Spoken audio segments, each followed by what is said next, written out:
श्री चंद्रशेखर जी। धन्यवाद सभापति महोदया। मैं सबसे पहले ऑपरेशन सिंदूर में जो हमारे देश की सेना है उसने जो पराक्रम दिखाया, शौर्य दिखाया, उसके लिए उनको सैल्यूट करता हूं, जय भीम करता हूं। और पहलगाम हमले में जो निर्दोष हमारे नागरिक शहीद हुए या अन्य जो लोग उसके बाद सीज फायर के बाद जो शहीद हुए, उन सभी लोगों के लिए प्रार्थना करता हूं कि उनके परिवारों को कुदरत दुख सहने की शक्ति दे। महोदया, मेरे कुछ सवाल हैं सरकार से। क्या सरकार यह स्पष्ट कर सकती है कि आतंकियों को भारत क्षेत्र में प्रवेश और पहलगाम जैसे पर्यटन स्थल पर पहुंचने में किसने मदद की? क्या सुरक्षा एजेंसियों को इस हमले की पहले से कोई खुफिया इनपुट प्राप्त हुए थे? यदि हां तो उन पर क्या कार्रवाई हुई? पहलगाम हमले में शहीद हुए नागरिकों और स्थानीय ड्राइवर माजिद खान के परिजनों को सरकार द्वारा क्या मुआवजा और सहायता दिया गई? क्या सरकार पर्यटकों की सुरक्षा सुनिश्चित करने के लिए विशेष स्टैंडर्ड ऑपरेटिंग प्रोसीजर लागू कर रही है? क्या भारत सरकार ने अंतर्राष्ट्रीय मंचों पर यह मांग रखी है कि जब तक पाकिस्तान आतंकवाद पर कठोर कार्रवाई नहीं करता तब तक उसे किसी प्रकार की आर्थिक सहायता न दी जाए? ऑपरेशन सिंदूर के बाद जब पाकिस्तान ने जवाबी हमले किए और 21 भारतीय नागरिक शहीद हुए, यहां तक कि हमारे गुरुद्वारों को भी निशाना बनाया गया, तब सरकार ने सीज फायर की अनुमति क्यों दी? क्या यह भारत की कूटनीति कमजोर नहीं दर्शाता? सभापति महोदया, मुजफ्फरनगर में हमारे जिला सचिव हैं भाई कामिल, उनके परिवार के 2 बच्चे भी इस हमले में शहीद हुए थे।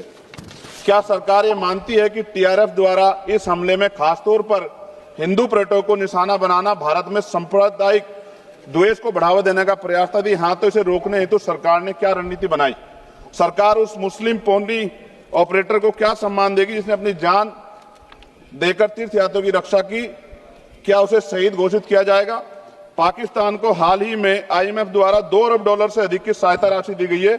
क्या भारत ने औपचारिक रूप से आईएमएफ और अन्य वैश्विक संस्थाओं के समक्ष आपत्ति दर्ज कराई है? क्या सरकार ने जांचा है कि आईएमएफ या अन्य विदेशी मदद का कोई हिस्सा आतंकवादी गतिविधियों में उपयोग तो नहीं हो रहा है? क्या सरकार ये स्वीकार करती है कि पहलगाम हमले में खुफिया तंत्र पूरी तरह विफल रहा है? यदि हां तो कौन जिम्मेदार है और उसके विरुद्ध क्या कार्रवाई होगी? क्या सरकार स्पष्ट कर सकती है इतने भारी सुरक्षा प्रबंधों के बावजूद टीआरएफ जैसे आतंकवादी संगठन के सदस्य भारत में प्रवेश कैसे कर जाते हैं? क्या सरकार ये बताएगी पहलगाम जैसे संवेदनशील क्षेत्र में सुरक्षा समीक्षा अंतिम बार कब की गई थी और उसमें क्या कमियां चिन्हित की गई थी? प्रधानमंत्री जी ने इस हमले के बाद पहलगाम का दौरा क्यों नहीं किया जबकि देश भर में भावनात्मक उबाल था? क्या सरकार ने शहीद हुए नागरिकों के परिजनों को आर्थिक मदद व स्थायी सहायता प्रदान की? यदि हां तो उसका विवरण सदन में प्रस्तुत करें। महोदया, सरकार के लोग सेना के सम्मान की बात करते हैं।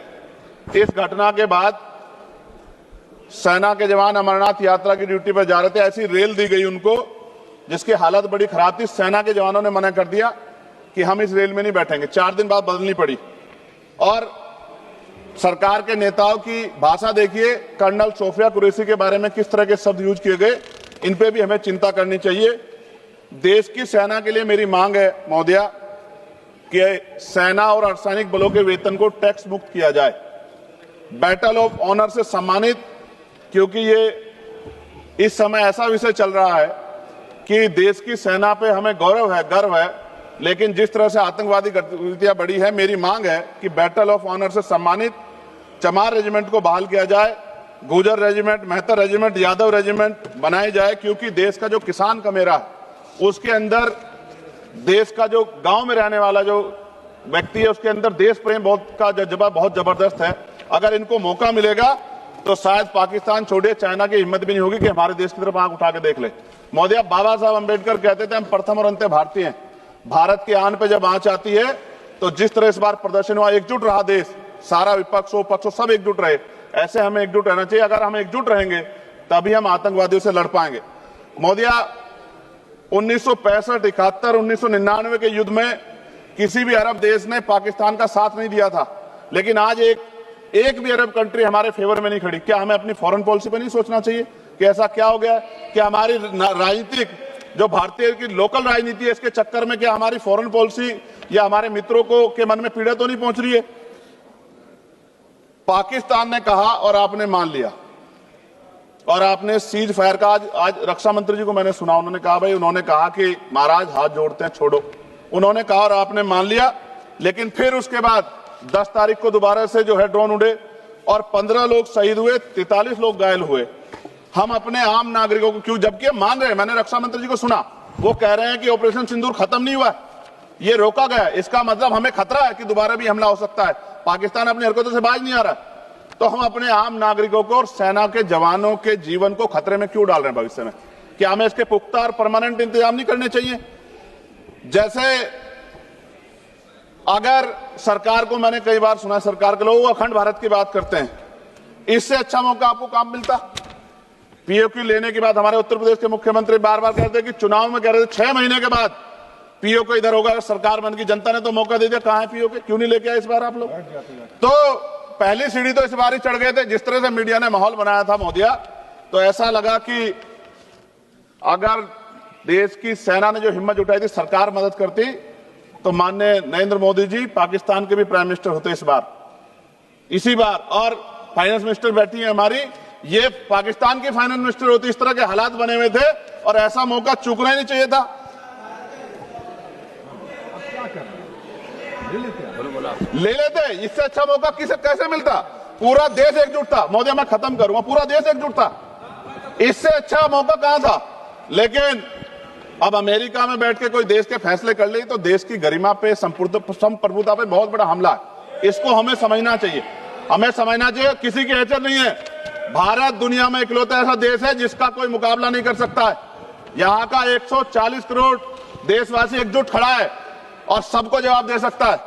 मोदी, आज खत्म करते हुए कहूंगा, अमरनाथ की यात्रा आ रही है अगस्त के फर्स्ट वीक में, चल भी रही है, नहीं चल रही। अनुराग भाई, आपको बोलने का मौका नहीं दिया, आप ये नाराजगी मेरे ऊपर मत उतारो। आप लड़ो ना उनसे, आप लड़ो चेयर से, मुझे काहे को करना। खत्म हो रही है अमरनाथ की यात्रा, खत्म होने वाले, सुरक्षा के पुख्ता इंतजाम होने चाहिए और दोबारा ऐसी कोई घटना ना हो। लेकिन अंत में महोदय मैं कहूंगा, आम लोगों की जान भी गई, क्या सरकार ने उन परिवारों को मुआवजा दिया है?